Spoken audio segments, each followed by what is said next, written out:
ভাই আপনার এইচএসসি পরীক্ষার প্রস্তুতি কেমন ভাই?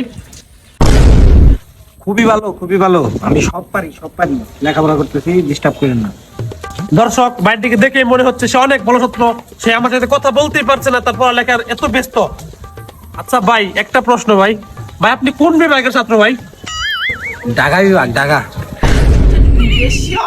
ভাই আমি ওই বিভাগের কথা বলি নাই ভাই, আমি বলছি আপনি কোন গ্রুপ নিয়ে পড়তেছেন, মানবিক না বিজ্ঞান? ভাই মানবিক টানবিক আমি বুঝি না ভাই, আমি আর্টসে পড়ি, সোজা কথা। ও তাহলে আপনি মানবিকের ছাত্র ভাই, আচ্ছা বুঝতে পারছি। তা ভাই আপনি মানবিকের কোন কোন সাবজেক্ট নিয়ে পড়তেছেন? পদার্থ, রসায়ন, হিসাব বিজ্ঞান, জীব বিজ্ঞান, তারপরে উচ্চতর সব পড়ি, উচ্চতর গণিত মনিত। হ্যাঁ ভাই, আমি আপনার অবস্থা দেখে বুঝতে পারছি ভাই আপনি অনেক ভালো ছাত্র। ভালো ছাত্র না হইলে কি আমি নাইনে পড়ি?